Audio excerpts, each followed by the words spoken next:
High court के sitting जज से जांच होनी चाहिए, क्योंकि आपकी गलती से ये हुआ है। सरकार की गलती, सरकार की मिलीभगत, सरकार की जानकारी, सरकार की निगरानी, सरकार के प्राश्रय से ये हुआ है। प्रधानमंत्री जहां से आते हैं, वड़नगर से लेकर पूरे गुजरात में रोज इस तरह की शराब का कारोबार होता है, सेवन होता है। गैर भाजपा राज्यों में अगर ये हुआ होता तो प्रधानमंत्री तुरंत 10 मिनट में ट्वीट करते हैं, मुख्यमंत्री से बात कर रहे हैं, स्टेटमेंट दे रहे हैं। प्रधानमंत्री आज गुजरात में, गृह मंत्री भी आज गुजरात वहीं के हैं, मुख्यमंत्री, तीनों में से कोई अगर बोटाद गए हों, मृतकों के परिवारों से मिले हों, प्रधानमंत्री ने अगर कोई ट्वीट किया हो, कोई स्टेटमेंट दिया हो, तो आप मुझे बताइए। जिस ढर्रे पर आप गुजरात को छोड़कर गए थे, उसी ढर्रे पर आज भी गुजरात चल रहा है। लोग मर रहे हैं, नकली और जहरीली शराब का सेवन कर रहे हैं। सरकार आंखें मूंद कर, जानबूझकर आंखें मूंद कर बैठी हुई। और ये ऐसा केमिकल है जिसमें किडनीज, आंखें, इन सब का बड़ा भारी नुकसान होता है। अगर जिंदा रह भी जाएं तो उनका जीवन अत्यंत कठिन परिस्थितियों में गुजरने वाला है। नमस्कार साथियों, एक दुखांतिका जो गुजरात में हुई, उस विषय में आज मैं और मेरी कोलीग डॉक्टर अमीबेन याग्निक आपके सामने बैठे हैं। नशाबंदी वाला राज्य है, बापू और पटेल का गुजरात। क्या कारण है कि जब से गुजरात को मोदी और शाह का गुजरात के रूप में प्रचलित किया जाने लगा, तब से गुजरात की हालत क्या हो गई, गुजरात में रहने वाले लोगों की क्या हालत हो गई। अहमदाबाद से मिथाइल अल्कोहल या इस तरह के केमिकल्स बनते हैं, बन के कई 100 किलोमीटर दूर बिक जाते हैं। उसमें फिर लट्ठा कहते हैं, लट्ठा जिसको वहाँ की भाषा में कहा जाता है, जहरीली शराब का सेवन किया जाता है। और लगभग 50, ये जो अधिकृत जानकारी है मैं वो बता रहा हूँ, 50 के लगभग लोगों की जान जा चुकी है और 100 लोग और जीवन और मृत्यु के बीच संघर्ष कर रहे हैं। और ये ऐसा केमिकल है जिसमें किडनीज, आंखें, इन सब का बड़ा भारी नुकसान होता है। अगर जिंदा रह भी जाएं तो उनका जीवन अत्यंत कठिन परिस्थितियों में गुजरने वाला है। अफसोस की बात यह है, ये जो केमिकल जिसका मैंने आपके सामने नाम लिया, मिथाइल अल्कोहल, इसका प्रोडक्शन, इसकी सेल, इसकी बिक्री, ये सब सरकारी निगरानी में होनी चाहिए। वकील हैं मेरे बगल में जो मेरी कोलीग बैठी हैं, ये आपको इस पे ज़्यादा बताएंगी। बावजूद इसके सरेआम इसकी बिक्री हो रही है, सरेआम इसका सेवन हो रहा है और लोग मौत का शिकार हो रहे हैं। बोटाद जिला गुजरात का, जिसमें ये दुखांतिका हुई, और ये कोई पहली बार नहीं हुई है। 15,000 करोड़ का एक गैर कानूनी कारोबार बिना सरकार के, बिना राजनीतिज्ञों के, बिना पुलिस प्रशासन की मिलीभगत के संभव ही नहीं हो सकता। 15,000 करोड़।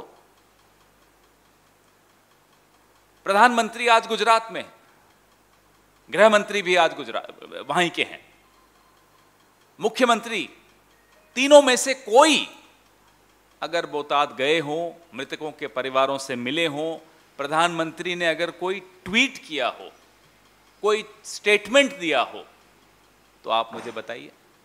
गैर भाजपा राज्यों में अगर ये हुआ होता तो प्रधानमंत्री तुरंत 10 मिनट में ट्वीट करते हैं, मुख्यमंत्री से बात कर रहे हैं, स्टेटमेंट दे रहे हैं। प्रधानमंत्री जी, हम अब आपको कहते हैं, कुछ दिन अब आप भी गुजारो गुजरात में, जरा जाकर देखिए क्या हालत है गुजरात की। आपने मुख्यमंत्री बदला, तमाम मंत्री बदल दिए, जो जिस ढर्रे पर आप गुजरात को छोड़कर गए थे उसी ढर्रे पर आज भी गुजरात चल रहा है। लोग मर रहे हैं, नकली और जहरीली शराब का सेवन कर रहे हैं। सरकार आंखें मूंद कर, जानबूझकर आंखें मूंद कर बैठी हुई है। और ये हमारा आरोप है कि सरकार के ऊंचे स्तर पर अगर मिलीभगत नहीं हो तो यह संभव हो ही नहीं सकता। 600 लीटर मिथाइल अल्कोहल निकलकर अहमदाबाद से चला जाए बोताद और किसी को मालूम नहीं हो। और ये सिर्फ शराब तक सीमित नहीं है। हम कई बार इसी मंच से, अमीबेन भी इस बारे में कई बार आवाज उठाती आई हैं, हम सब आवाज उठाते आए हैं। जो गुजरात के पोर्ट्स पर ड्रग्स जो पकड़े जाते हैं वो पकड़े जाते हैं, जो नहीं पकड़ में आते और निकल जाते हैं पूरे देश में, पूरे प्रदेश में। गुजरात को आपने किस स्तर पर जाकर रोकोगे? इस प्रदेश को, बड़ा ऐतिहासिक प्रदेश है, एक पूरे देश को क्या पूरे विश्व को गुजरात ने एक योगदान दिया है बापू और पटेल के नाम से। उस गुजरात की आपने ये हालत कर दी है। हम मांग करते हैं प्रधानमंत्री से कि जो जहरीली कांड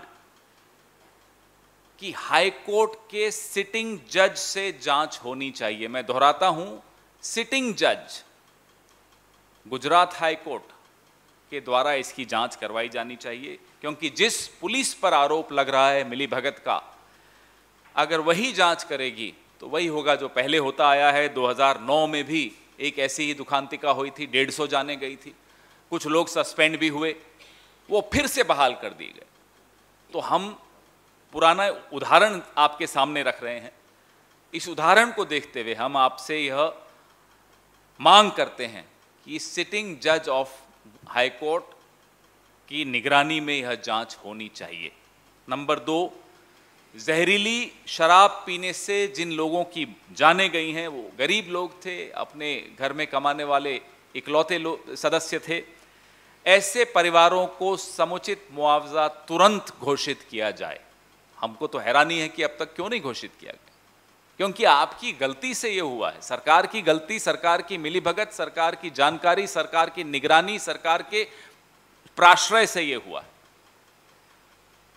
इस कांड की वजह से कुछ लोगों की आंखें चली गई, कुछ लोगों की किडनी डैमेज हो गई। उन तमाम लोगों के लिए मुआवजा और मुफ्त और बेहतर इलाज की व्यवस्था, यह 3 मांगे हम प्रधानमंत्री से के सामने रख रहे हैं। मैं फिर दोहराता हूं, प्रधानमंत्री और गृह मंत्री दोनों गुजरात के हैं। उनके गृह प्रदेश में ये दुखांतिका हुई और उनकी चुप्पी सबको खल रही है। और सिर्फ गुजरात, पूरे गुजरात की तो बात मैं कर ही रहा हूं। प्रधानमंत्री जहां से आते हैं, वड़नगर से लेकर पूरे गुजरात में रोज इस तरह की शराब का कारोबार होता है, सेवन होता है। मैं मेरी वरिष्ठ कोलीग डॉक्टर अमीबेन याग्निक से आग्रह करूंगा, वो इस पर वकील भी हैं और इस मुद्दे को बहुत अच्छी तरह से समझती हैं, इस पर संघर्ष करती आई हैं। मैं उनसे आग्रह करूंगा इस पर वह भी कुछ बात करें। धन्यवाद। बहुत ही अहम मुद्दा है ये। बार बार जो गुजरात में लट्ठा कांड हो रहा है और बार बार इस पर जवाब देती आई है सरकार, पर जवाब दे ही नहीं समझती। तो आपको मैं ये बताऊंगी कि 2009 में भी ऐसा एक लट्ठा कांड हुआ था और उस time the then chief justice Radhakrishnan ji ने सुओ मोटो इसका लिया था संज्ञान। और तब सरकार ने 2009 में रिपोर्ट बताई थी कि हम ये काम करेंगे, हम ये सारे जो केमिकल्स आते उसको पकड़ेंगे, केसेस करेंगे। केसेस भी रजिस्टर हुए, उस पर केसेस भी चले कोर्ट में। उसके बाद उन्होंने ये जो कानून है उसको स्ट्रिक्ट बना दिया, उसको मर्डर के तहत ले गए, पर अब तक ऐसा कोई कन्विक्शन नहीं हुआ है। पर उससे ज़्यादा आगे जाके 2013 में एक खंडपीठ ने honourable chief justice Bhaskar Bhattacharya ji और जस्टिस जमशेद पारडीवाला ने इसका संज्ञान लिया और इतने सारे डायरेक्शंस दिए स्टेट गवर्नमेंट को कि चलो आप बनाते हो पॉलिसी, पर पुलिस अथॉरिटीज़ क्या कर रही है, वो इनको इम्प्लीमेंट क्यों नहीं कर रही है। तो ये सारे जवाब आपको स्टेट रिपोर्ट्स में मिलेंगे कि इतने करोड़ों का दारू पकड़ा जाता है, ऐसे लट्ठाकांड होते हैं तो हम इतने केसेस करते हैं, केसेस भी लाखों में हुए हैं, सारे केसेस कोर्ट में पड़े हैं, पर फिर भी आज ये जो घटना घटी है, आज आप देख रहे हैं कि 50 करीबन लोगों की मौत हो गई है। तो चाहे वो संज्ञान ले या ना ले, पर ये इम्प्लीमेंट क्यों नहीं हो रहा है, ये कोर्ट के डायरेक्शंस होते हुए पुलिस क्यों वहाँ काम नहीं कर रही है, उसका सरकार को जवाब देना चाहिए। मुझे लगता है 2009 में और 2013 की बात करें, हर जगह आपकी इसकी रिकॉर्ड, कोर्ट की भी रिकॉर्ड है, मिल जाएगी। सरकार ने जो एफिडेविट किए, जो रिपोर्ट दिया है कि क्या कहाँ क्या हो रहा है, कौन सी इंडस्ट्रीज को हमें बंद करना है, तब उस समय प्रधानमंत्री वहाँ के चीफ मिनिस्टर थे और ये सारे रिपोर्ट्स उनके नीचे ये दिया गया है सरकार ने। तो आज प्रधानमंत्री कुछ नहीं बोल रहे हैं, तो मुझे समझ में नहीं आता है कि कौन सी जवाबदेही, कौन सा गवर्नेंस मॉडल की प्रधानमंत्री जी बात कर रहे हैं। सबसे इम्पॉर्टेंट बात तो ये है कि उस टाइम होम मिनिस्टर भी अमित शाह जी थे वहाँ पे गुजरात में, और उनको भी पूछा गया था जब उन्होंने भी ये रिपोर्ट कोर्ट में दिया था। तो ये लगता है कि बिल्कुल देखते हुए भी नहीं देखना चाहते, और गुजरात की हालत बहुत बदतर कर दी है। कल आपने शायद देखा होगा कि महिलाएं कह रही है कि हम कैसे हमारा गुजारा करेंगे, हमें पता नहीं है कि क्या बिका जा रहा है।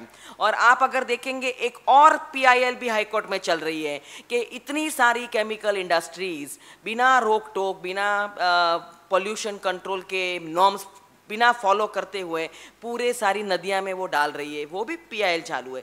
तो मुझे लगता है कि गुजरात सरकार को जवाब देना बहुत आवश्यक हो गया है कि आप क्या कर रहे हैं, कि ये लट्ठा क्यों बन रहा है जहाँ प्रोहिबिशन लॉ है, जहाँ इतना कानून की व्यवस्था बता रहे हैं कि है, और वहाँ मॉनिटरिंग नहीं है, इम्प्लीमेंटेशन नहीं है। और एक लफ्ज़ आज न तो यहाँ के होम मिनिस्टर जो वहाँ पे थे उस टाइम 2009 और 2013 में, और प्रधानमंत्री जी वहाँ चीफ मिनिस्टर थे 2009-2013 में, आज एक ट्वीट नहीं करती है। चलो ट्वीट नहीं करते कोई बात नहीं, पर जा तो सकते हैं वे। आज तीसरी बार या चौथी बार इस 5-4 दिन में कहीं ना कहीं जा रहे हैं, तो गुजरात तो जा सकते हैं। और गुजरात नहीं जा सकते तो कम से कम अमित जी तो जाते हैं, अपने होम मिनिस्टर, ऑनरेबल मिनिस्टर जाते हैं, तो कुछ बात नहीं कहते, कुछ क्या पगला, क्या स्टेप्स लिया वो नहीं बताते हैं। तो वो जो इंटीरियर में, ये विलेजेस में या ये डिस्ट्रिक्ट्स में ये बन रही है भट्टियाँ हैं, उसका तो उनको पता होना ही चाहिए। क्योंकि अगर जो व्यक्ति को इतना सारा पता है गुजरात का और इसका पता नहीं है, तो मुझे समझ में नहीं आता है कि वो जानबूझ के हमें देश को बताना नहीं चाहते हैं कि वहाँ विफलता है, बिल्कुल काम नहीं कर रही है आपकी जो सिस्टम है वहाँ पे। और न तो आपने कोई पुलिस अधिकारी को पूछा है कि यहाँ लॉ एंड ऑर्डर की व्यवस्था क्यों नहीं है, या इलीगल लिकर क्यों बन रही है। तो ये बात मैं प्रधानमंत्री जी को आज सीधे पूछना चाहती हूँ कि आज आप गुजरात में हैं, अहमदाबाद में हैं, गांधीनगर में हैं, तो आप क्या उन बहनों के साथ उनके साथ बात करेंगे? आप पूछेंगे अपने पुलिस सिस्टम को वहाँ पे कि क्या चूक हो रही है, what is this policy which you are not implementing, आप क्या स्ट्रिक्ट एक्शन लेंगे? तो ये सवाल पूछना आज बहुत ज़रूरी हो गया, क्योंकि वो सिर्फ सक्सेस स्टोरीज बताते हैं जिसका कुछ डेटा अवेलेबल नहीं है, और यहाँ डेटा अवेलेबल है तो उसके पे बात करना नहीं चाहते। तो मैं आज कहना चाहती हूँ कि गुजरात में हाल बहुत ख़राब है, और ये लट्ठा कांड तो बाहर आया हुआ है, हमें अभी तो पूरे आंकड़े नहीं मिले, पूरे गाँवों में ये लट्ठा बिकता है, बनता है। तो हेल्थ सिस्टम भी फेल हो गई है। तो मुझे लगता है ये बहुत सीरियस मामला है, और उस पर संज्ञान लेके आज ही प्रधानमंत्री जी को जवाब देना बहुत ज़रूरी है। इसमें आपके संज्ञान में कुछ पत्र भी, अभी प्रशांत जी को मैं रिक्वेस्ट करूंगा कि आपको वो ग्रुप में डाल दें। सरपंच जो है गांव के, उन्होंने, रोजीत गांव के सरपंच ने लगातार पत्र लिखे पुलिस प्रशासन को, गृह मंत्री तक को पत्र लिखे कि यहाँ इस तरह की शराब खुलेआम बिक रही है, महिलाओं के साथ दुर्व्यवहार हो रहा है, और यहाँ कभी भी कोई बड़ा हादसा हो सकता है। ये सरपंच की चिट्ठियाँ ऑन रिकॉर्ड हैं, अभी आपके पास व्हाट्सएप ग्रुप में भी हम डाल रहे हैं। उसके बावजूद, जैसा कि अमी बेन कह रही थी कि या तो आपको जानकारी नहीं है, ये इस बात पर तो हम विश्वास कर नहीं सकते, जानकारी होने के बावजूद, सरपंच के पत्रों के बावजूद अगर आपने एक्शन नहीं लिया तो फिर माफ कीजिएगा, आपकी मिलीभगत है, गुजरात सरकार की मिलीभगत है। प्रधानमंत्री ने कहा था गुजरात की महिलाओं को कि आपका बेटा, आपका भाई हूं मैं, जब भी मेरी आवश्यकता पड़े मुझे बुलाइएगा। आज आप हैं वहाँ, हम फिर से आपसे आग्रह करेंगे कि आपकी 50 बहनें विधवा हो चुकी हैं, क्या आप उनके दरवाजे पर जाएंगे? आपके सवाल।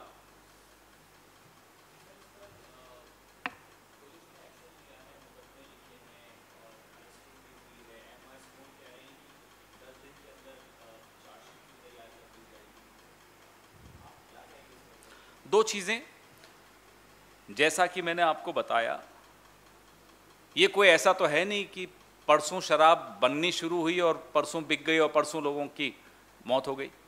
ये तो जैसा कि अमीबेन बता रही हैं, लट्ठा की भट्टियां चल रही हैं गांवों में, तो क्या इन्हें जानकारी नहीं थी? 2009 के बाद भी यही बात हुई थी जो आप बोल रहे हैं। एक्शन हुआ, लोगों को सस्पेंड किया, फिर से सब बहाल कर दिए गए। तो मजबूरी क्या है? क्यों एक दूसरे को बचाया जा रहा है? कौन है इसके पीछे? इसका सरगना कौन है? ये कोई ऐसा नहीं होता कि कोई घर में दुकान बना ली और बेचनी शुरू कर दी। ये एक नेटवर्क होता है।